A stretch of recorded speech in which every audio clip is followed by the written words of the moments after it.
छत्तीसगढ़ की राजधानी रायपुर में बारिश हो रही है। लगातार 1.5 घंटे की भारी बारिश ने शहर की सड़कों को डुबो दिया है। बारिश की वजह से निचले इलाकों में पानी भर गया है। शहर की कई सड़कें जलमग्न हो गई है। सड़क पर पानी भर जाने के बाद बच्चे खेलते हुए नजर आ रहे हैं। प्रदेश के अलग अलग क्षेत्रों में लगातार बारिश देखने को मिल रही है। वहीं बनपुरी के अमर चौक, रामेश्वर नगर, हनुमान किराना स्टोर के पास के सामने गली में पानी भर गया है। सड़क में पानी भर जाने की वजह से कई बाइक भी डूबे नजर आए हैं। भारी बारिश की वजह से लोगों को आने जाने में भी परेशानी का सामना करना पड़ा। वहीं मौसम विभाग की माने तो 24 घंटों में भारी बारिश की चेतावनी दी है। मौसम विभाग के अनुसार प्रदेश के 5 जिलों में भारी बारिश के साथ साथ तूफान और बिजली गिरने की भी संभावना है। इसलिए लोगों से अपील की गई है कि अत्यंत आवश्यक होने पर ही घर से निकले।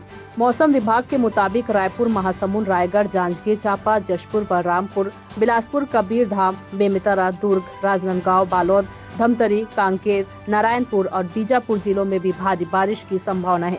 इन जिलों में लोगों को सतर्क रहने की सलाह दी गई है।